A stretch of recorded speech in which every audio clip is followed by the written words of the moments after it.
Hey folks, Dr. Mark Isdell here for RP Plus and RPU with lecture number 7 in Arguing to Convince, Examining and Reducing Disagreement. Subtitled Working to the Truth Together.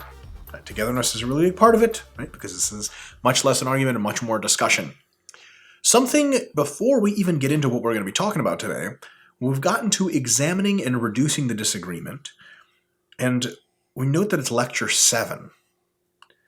It took us 6 lectures. First one's intro, whatever. It took us 5 lectures of prepping, of setting up, of examining landscapes, of establishing common grounds, of framing the disagreement to get to here.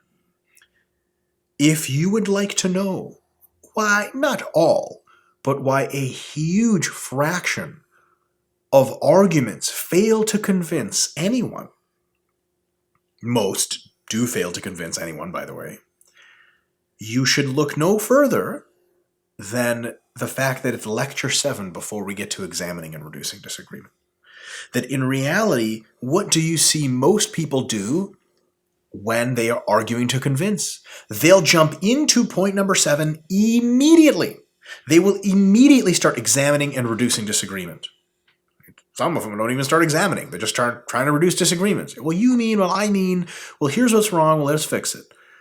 There has to be so much more setup, mostly because of emotions. If people didn't have the emotions of egoism and attachment to their being correct, we could get clearly, we'd have to define terms first.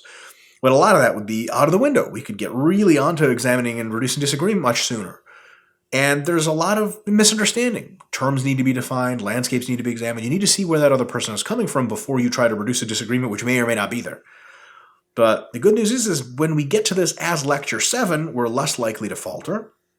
We already have a lot of common ground established. We've agreed to all kinds of terms. We've probably already even reduced, just by definitions and stuff, the argument to just a very concise list of points, and now we can address them. But remember, just coming together and putting our brains together and getting a same-side feel doesn't always eliminate the disagreement, so we have to examine and reduce the disagreement. So just to put this into the analogies we were using in the last lectures, you do agree on most of the submerged iceberg, and you kind of agree on the stuff that the waves sometimes cover, sometimes don't. But there is still a tip of the iceberg, and while the tip of the iceberg may only be 10% of the iceberg size, is still there. So, and that's often where the most contentious issues are, right?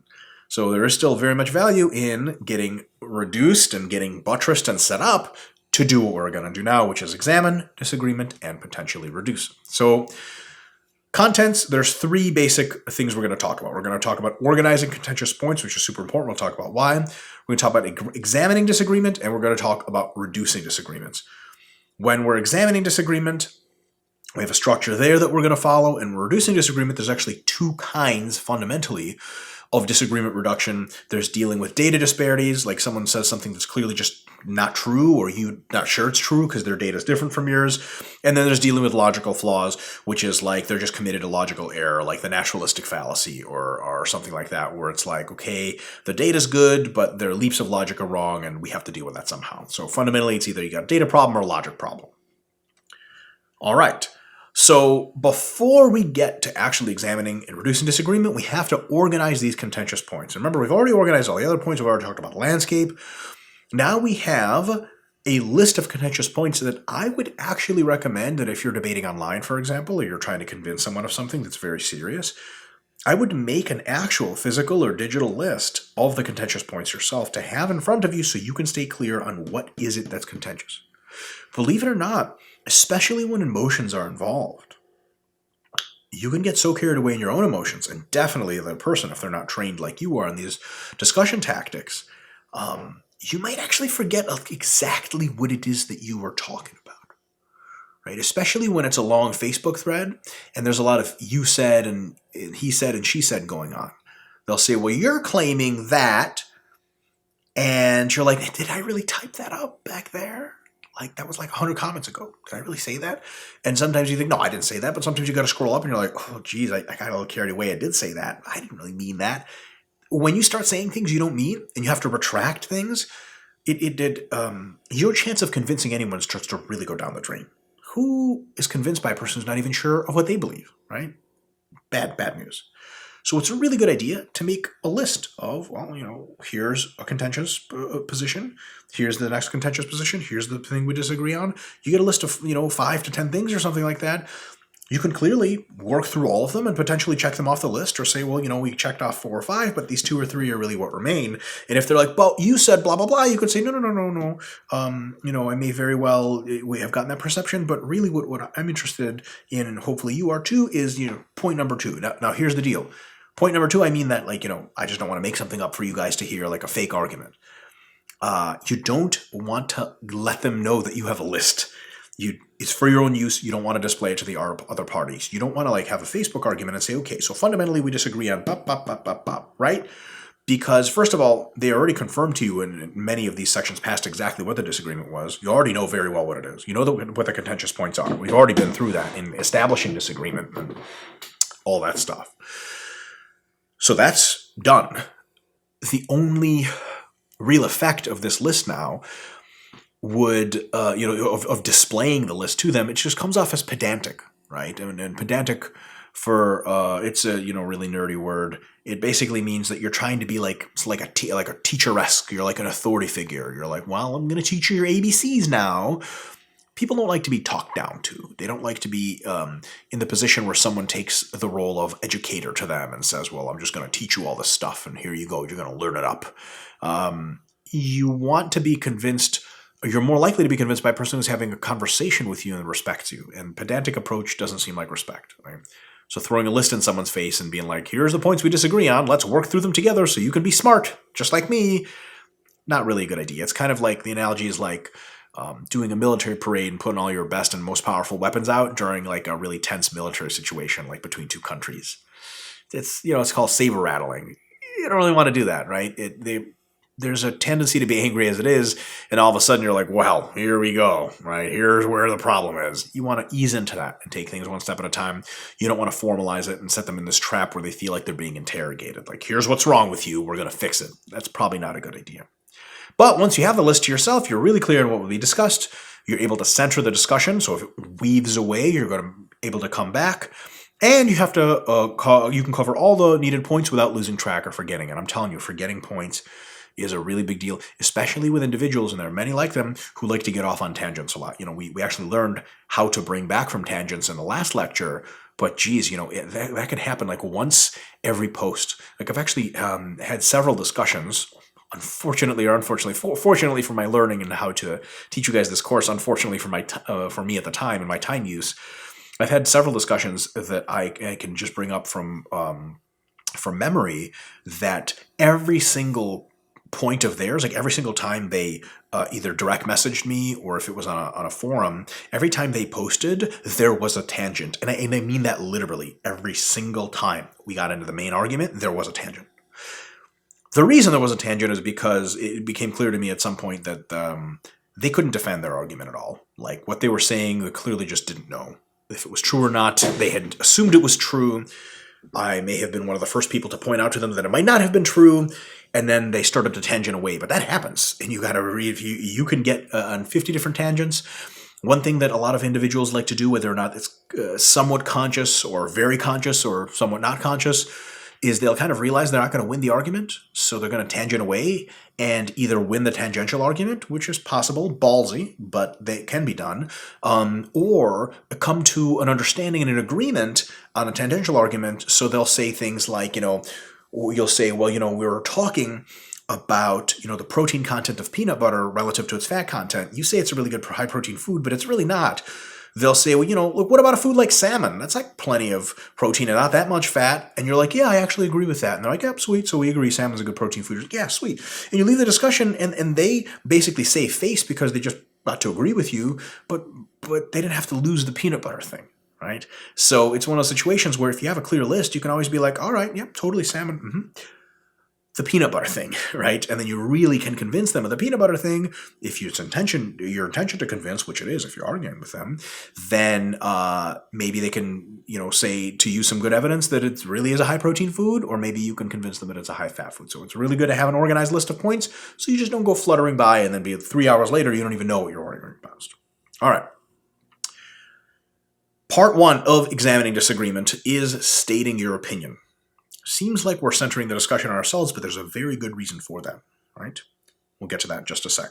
So once you have the contentious points on a list, you state the first one in the actual argument, and you state your opinion on it. You say, okay, well, I think peanut butter is not a real high-protein food because it comes with so much other stuff other than protein that if you eat it for the protein, it's just going to turn into a high-fat food and also a pretty high-carb food.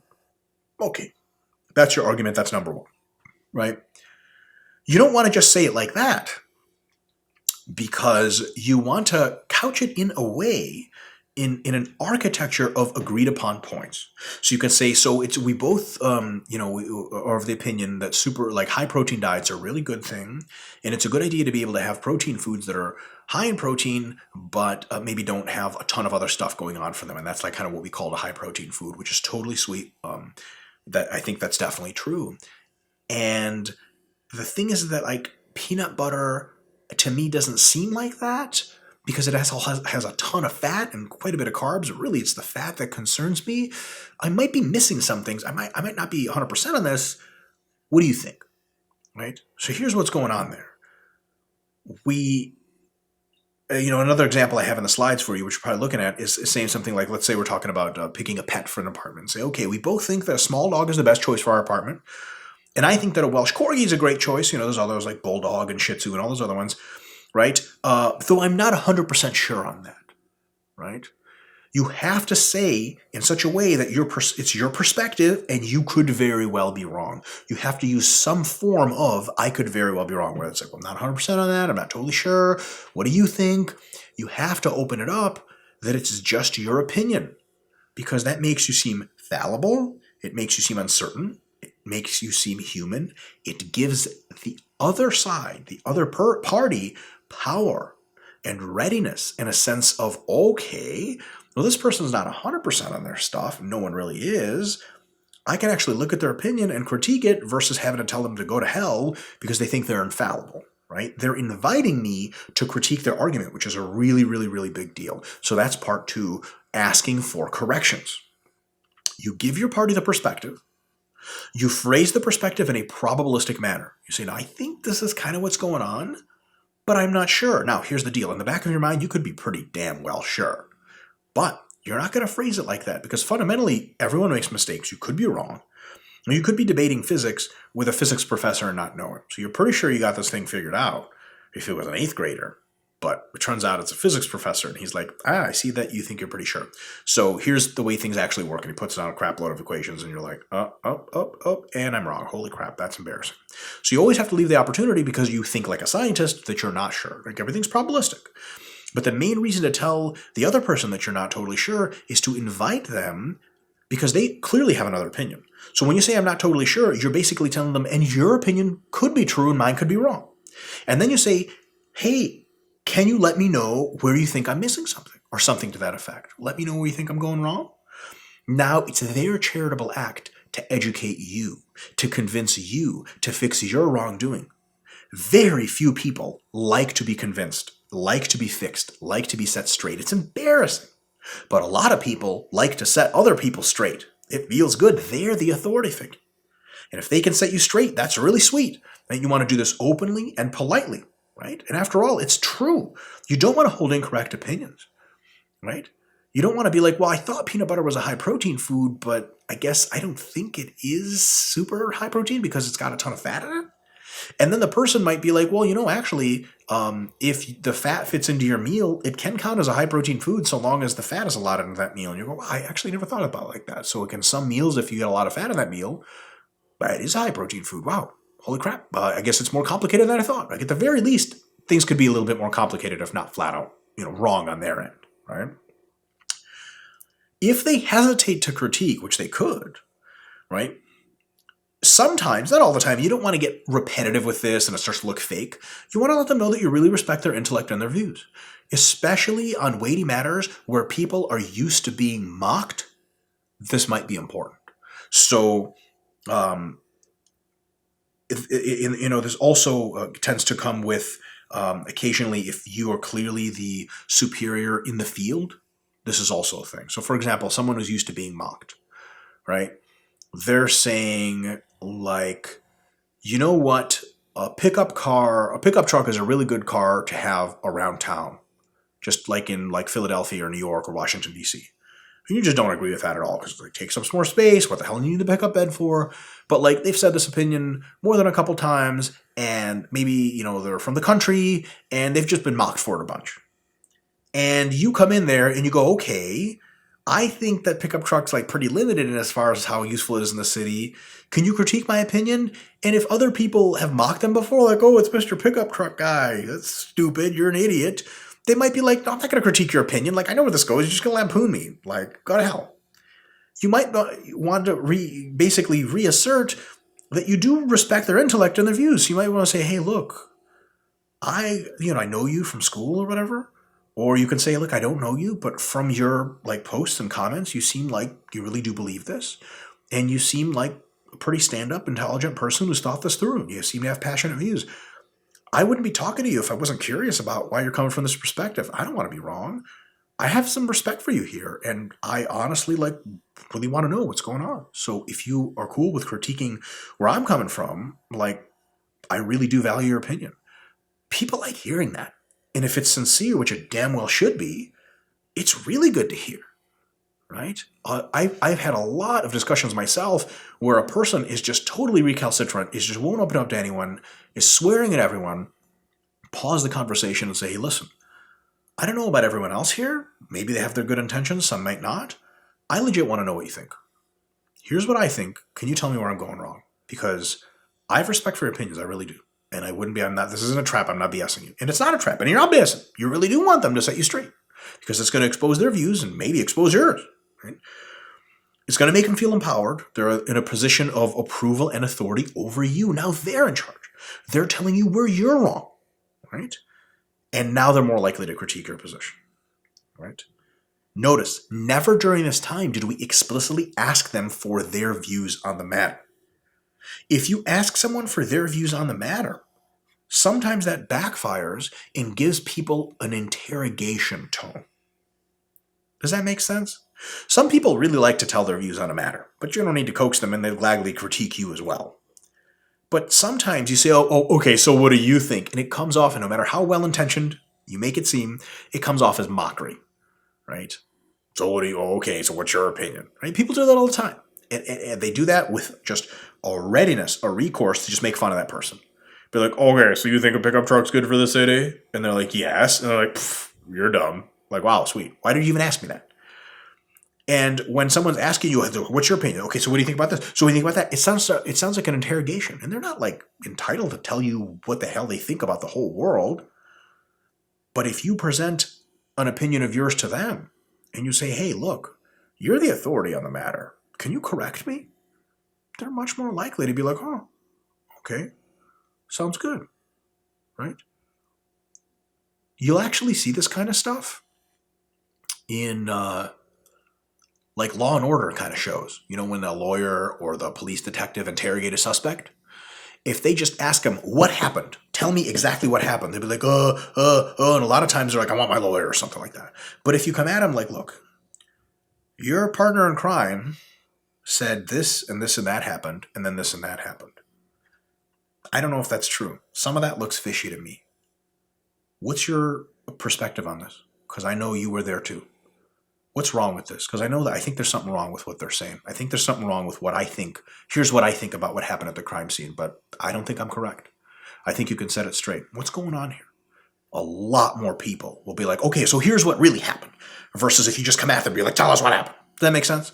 So you give them an opportunity to critique your views, and via that, you'll hear everything you need to know about theirs. Right? And then you can start to reduce disagreement.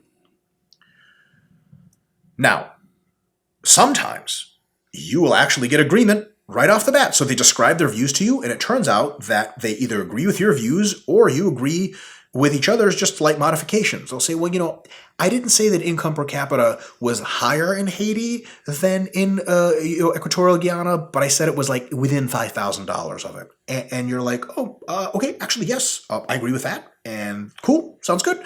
And then it's washed away. And we don't have to compare a ton of data. We don't have to get really contentious. Sometimes it just agreed. Here's the thing, that's great. You don't want to belabor the point, and again, you don't want to be pedantic and mocking. So you don't want to start saying things like, oh, yay, we agree, smiley face, now to the next point. Like, it's not a fucking game.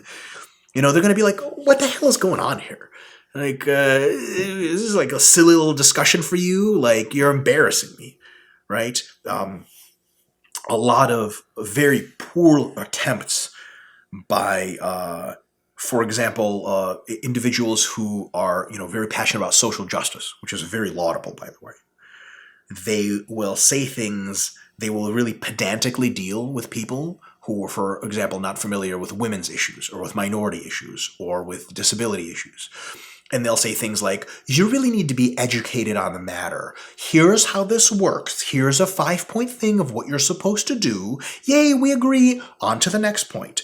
It comes off radically insulting, which is why a lot of people with really good intentions in that realm convince nobody outside of people that were already convinced.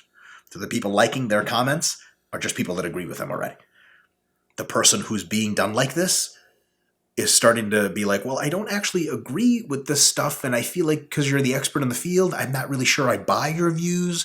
And all of a sudden, we have this situation where the person being educated feels like they're being educated. In other words, they feel like they're being schooled.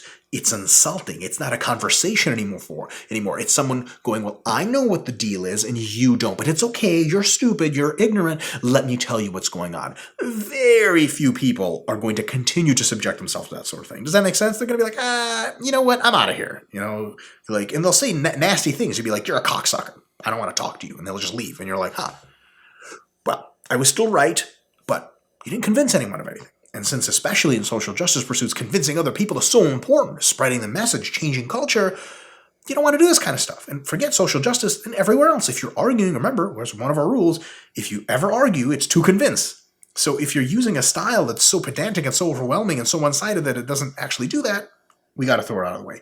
So you don't want to say yay, we agree, on to the next point. You just want to be like, okay, cool, sweet. So we're in agreement on that. Sounds good. And then you just bring up the next point. So now blah, blah, blah, blah, blah. Or what about blah, blah, blah, blah, blah. You just choose the next point of disagreement and you go through your next steps. Same idea. A lot of times, this will reduce your 10 points of disagreement down to 3 or 4, or even less. But some things really do come down to legitimate disagreements that can't just be talked through. There's an idea here on one side, an idea on the other that are sort of mutually exclusive. And that's when we come to disagreements about data disparities or logical disparities. And that's when we have to not just examine disagreement, but actually actively reduce it, right? So first is dealing with data, okay? Sometimes disagreement you'll have with people, quite often actually, will come down to different understandings of the data. For example, this is a really simple example. Some people, you may be debating the history of crime and criminology.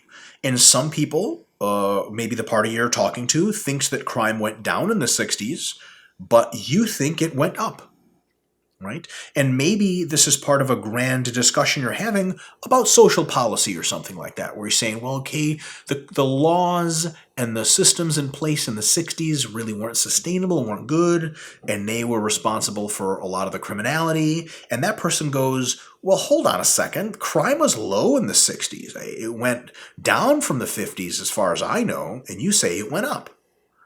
You can't talk through that, right? It's just diametrically opposed claims. Or maybe if they're not diametrically opposed, they say that Sweden's annual income is $35,000 per year, but you say it's $50,000. But that's not diametrically opposed, but it's just two different guesses, right? And there's only so much talking through you can at some point just go into the data is what has to happen. When you go to the data, it's on you to go to the data. One thing you don't want to do is ask them for the data. right off the bat. Again, it's work on their part. You're trying to convince them, not make them work. You're not a trial lawyer that is trying to get someone to prove their innocence, right? It's not like, well, where were you on Monday the 19th? You're trying to convince them where they were Monday the 19th. All right, so you got to go first. And what you want to do is only ever use minimally biased, comprehensive data. Okay? Minimally biased, comprehensive data. Here's the deal. Even sometimes, in political debates especially, your choice of political spectrum, wherever you fall, may sometimes reflect very well the unbiased data sources. But even in that case, just linking the biased ones, even though if you find the less biased ones, it's the same data, isn't a good idea because it really polarizes people away from believing that data. So, for example, in economics discussion, there is such a measurement called the Index of Economic Freedom. It's the measure of the degree of capitalism in a society versus the degree of government regulation, right? How free it is economically versus unfree goes 0 to 100. A couple of think tanks publish this index, so it's a slightly different interpretation of basically the same data. The indices almost always come to basically the same conclusions. There are two familiar to me big think tanks that publish it. One is called the Heritage Foundation. One is called the Fraser Institute. The Fraser Institute is known as a sort of libertarian, mostly centrist, not super biased think tank. The Heritage Foundation is known for its bias, but it's known as a pretty conservative think tank, right? So when I link in relevant conversations the Index of Economic Freedom, sometimes I'll link the Heritage Foundation first, and they'll say, oh, but that's biased, it's conservative, then I'll link the Fraser, or the Free the World Index, right, then published by the Fraser Institute. And after they see the Fraser stuff, they go, ooh, oh God, geez, man, they're probably not that biased, right? This might actually be real data.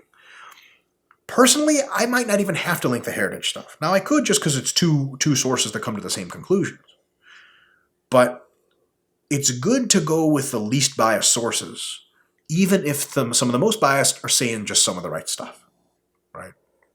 So if you are trying to argue, in a debate with police brutality, for example, against minority groups, and your data on police brutality comes from like super liberal social justice warrior site.com, a lot of otherwise moderate or conservative people will be like, that's bullshit. That site lies all the time. Now, that site may never actually lie. It just might tell them stuff they don't like to hear. But biased sites tend to cherry pick more often, misinterpret data. You're doing yourself a disservice in the argument.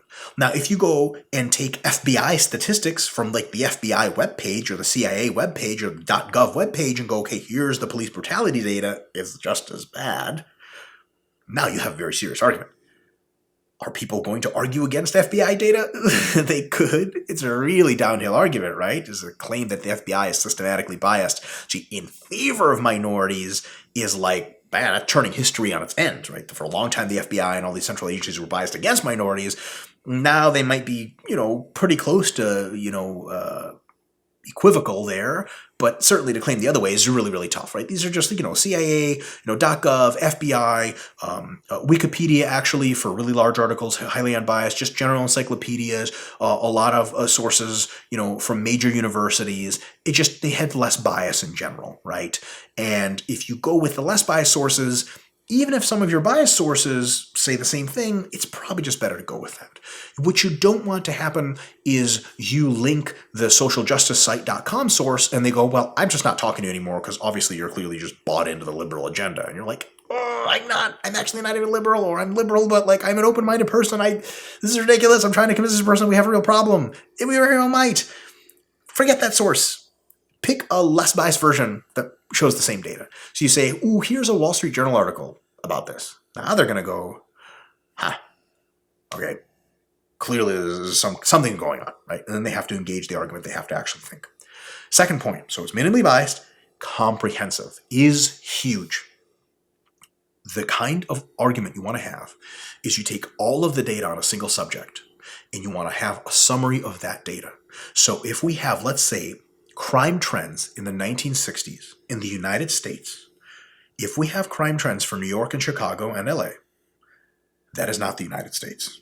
That's just 3 cities in the United States. There's a lot more stuff in the United States. So if you try to prove a point to them and you say, hey, look, you said that crime was down, but it's really up. And, what do you think about this data? Like, maybe there's some holes in this data. And you give them, New York, LA, and Chicago. They're like, well, that's just 3 cities. And you're like, shit. And you have to go back and do more work. Comprehensive data is where it's at. So whatever subject you're talking about, cover the whole thing. If you're talking about diet and health, you better have comprehensive health measures. Right? When someone says, I don't think milk is healthy, and you're trying to say that it is, you want an article or a series of articles that talk about milk's effects on health in every sort of scientifically valid, measurable component of health. Bone, or at least just a bunch of them. Bone health, reproductive health, kidney health, cancer proclivity, heart disease, weight gain. That's a good start.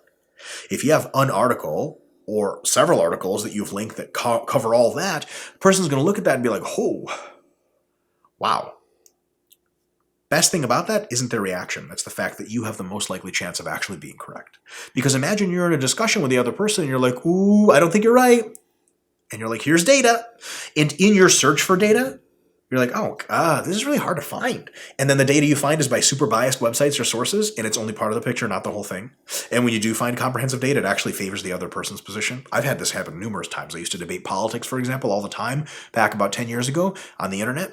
And I would have this position that I took, and then I would actually start trying to argue it and be like, oh, wow, I was wrong about this. Holy crap. Like, I had no idea this was the case. Good, because you learned. Now you're closer to the truth. And now you can admit to them that they were correct. It's like a super win-win, right? So it has to be comprehensive data, and it should be minimally biased to the extent that you're able to bring that to the equation.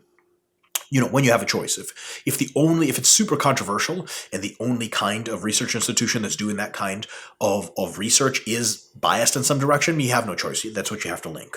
And it's going to be a limitation because they might not believe you. But if there's a spectrum of bias, you want to choose the least biased of the data. One big thing you don't want to do is link drop. Okay, you want to, every time you link, let's say link to a study, you want to explain the general findings. You say, this study, comprehensive analysis in the United States, 1960 to 1969, found that crime had been up since 1950 to 1959. Just like a 1-sentence description, at the very least. Usually that's all you need, and anything else is overkill. You don't want to link drop. What's link dropping? It's when you just post a bunch of links and just don't explain anything about them. People do this all the time. It is in almost every single case an exercise of pure ego, right?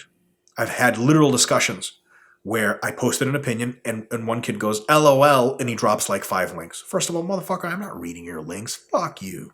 I don't even know who you are, right? Second of all, I don't know what they say. I have to click on every single one now and read it and read all the conclusion. I'm like, how does this tie into your main point? You could have explained that. If you want to be a dick and have like the cool glasses, right? The what's that called? The meme where the cigarette floats into your, like they do the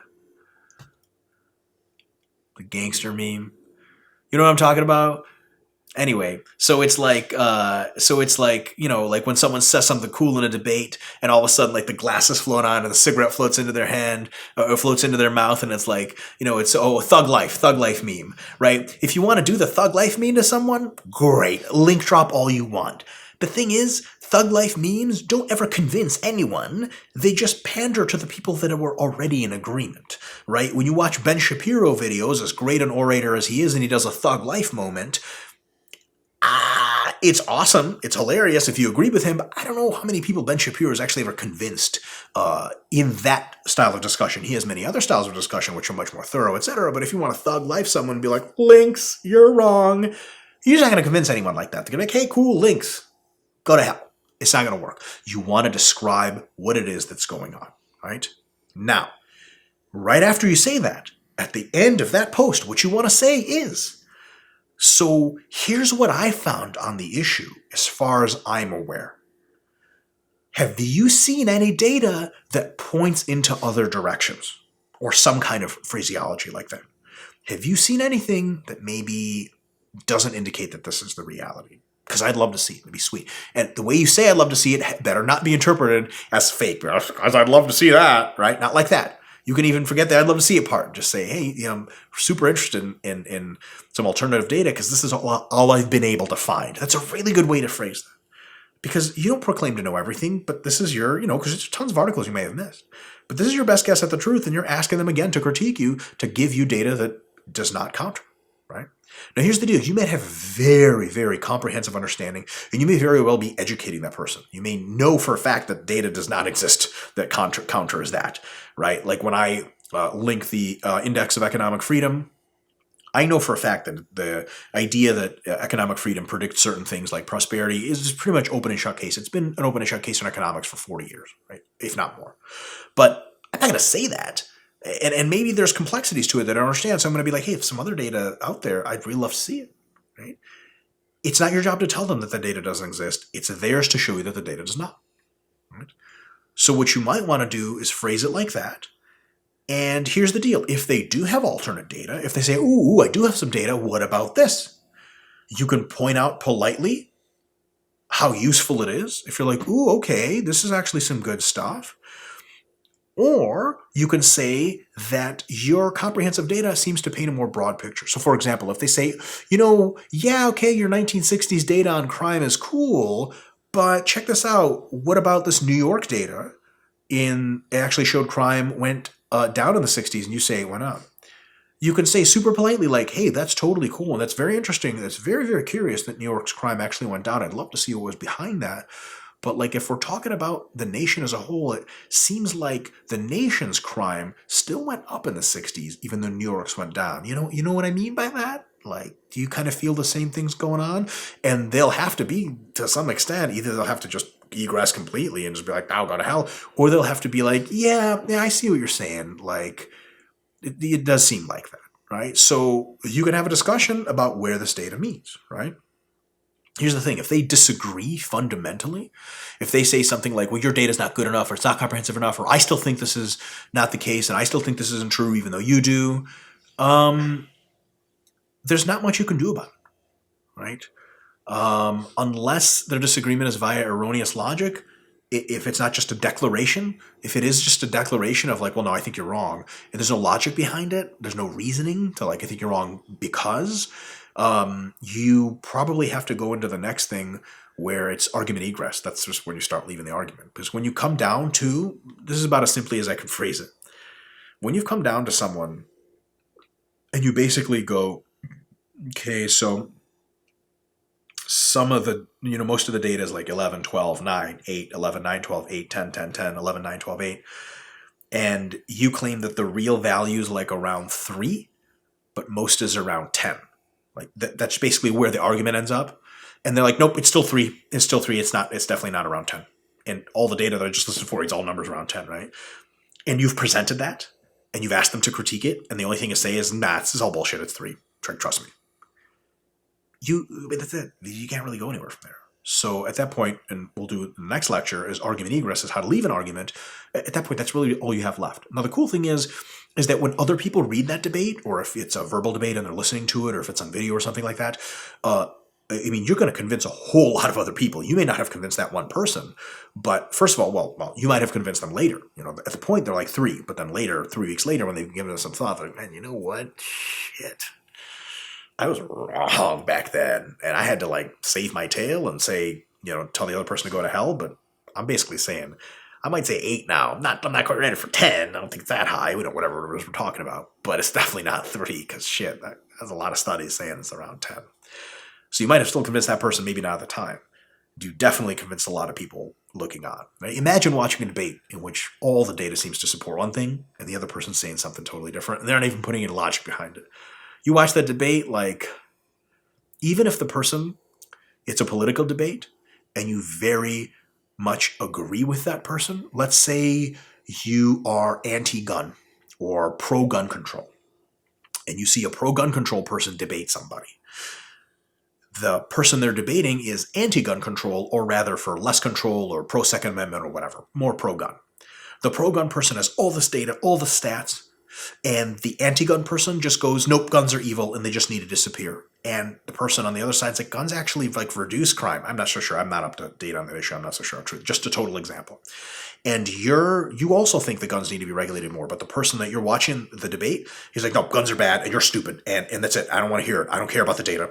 And I'm right. You're not going to walk away from that debate being like, yay, anti-gun person, got him. You're going to be like, oh. If it's like on the CNN, you're going to be like, why did they get that person to represent our side? There's so many better people, no data. Who the hell is that person and why are they on TV? It's embarrassing, right? That's much worse, actually, than the person on the other side being embarrassing, right? If it's like you're super pro-gun control and the anti-gun control person is like, nope, guns, we have to have guns, and that's it. That's all I want to hear about it. You're like, yes, thank God he's looking so stupid on TV. This is more votes for our side. It's terrible when it's the person for your side, right? So it was one of those things, you could think of it in a way, if you didn't convince a person that 10 was really the answer and it wasn't 3, you could think of it as a loss. But if it's remotely in a public forum, and it probably is, that's actually kind of a big win. Because if it's that one-sided, if they literally just look at your really good comprehensive data and they go, that's not it, they just convinced a whole lot of other people to your side for you. And you don't even have to pull out your guns or anything like that, right? You never had to get aggressive. You never stepped out of line. You were like, this is my best guess. And they're like, no, you're wrong. Like, oh, okay. Right? And you just left like this. And a lot of people are going to be like, oh, that's a really nice person. I think they're probably right. And that other person, geez, I mean, I don't know what the hell they think, but clearly they're not even thinking logically. We're not supposed to take them seriously, right? And of course, this could go many other ways. It could be that they give you some data that's really good. You give them some data that's really good. And no matter what they conclude, you can come away with it. They can conclude like, oh, you may have some good points. I still think I'm right. I still think you're wrong, but thanks for the discussion. They could say, no, I very well think I'm right and you're stupid. And that's not unfortunate. But either way, you learned a ton of stuff. Like if they have really good data, the next time you're going to go through a debate, let's say tomorrow you debate another person that has their identical views. Now you're going to take that other person's data and you're going to be like, I actually think it's between these 2 points because there's a lot of good data here and a lot of good data here, and I think there's a reality might be here. That person may be like, oh, wow, actually that may be true, right? Now you know more, which is really, really sweet. There's no way you lose in this process. Remember, there's no way to lose an actual discussion, because you didn't come to win. There's no way to lose. You either learn a lot or you convince a lot or neither. There's no losing. Not for you. Not for the other person, maybe, but if they see it a different way, they didn't lose either. Now, that's for data disparities. Pretty straightforward. What about logical flaws, right? So what about when people disagree not on data, but on just make a logical fallacy, right? So for example, people say things like, fruits are natural, thus the sugar from fruits or in fruits isn't bad for you like sugar from soda is. That's their claim. Now, clearly that's the naturalistic fallacy rearing its predictably ugly head. How do you do that? You don't do that by saying, well, that's actually the naturalistic fallacy. You're being pedantic and ridiculous. Don't do that. No one's ever convinced anyone by telling them, well, your thinking has actually been documented as a fallacy. It looks really cool. It's a really cool thug life moment. It doesn't work. You're not going to convince them doing that.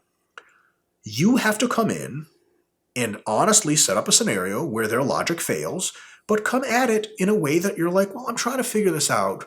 Pretend you're like a kid for the first time trying to explore this idea, and you stumble right into the fallacy. So you basically say something like, I'm not super sharp today, so is like everything natural necessarily better than artificial stuff? Because like there's a lot of truth in that, and I see that like with food and, maybe with physical activity and stuff like that, with fresh air. But like, like antibiotics are artificial, and they're like pretty save lives and stuff. And like snake venom is totally natural, but it's deadly. Like, so, what about stuff like that, right? Just ask. They don't have very many options at that point.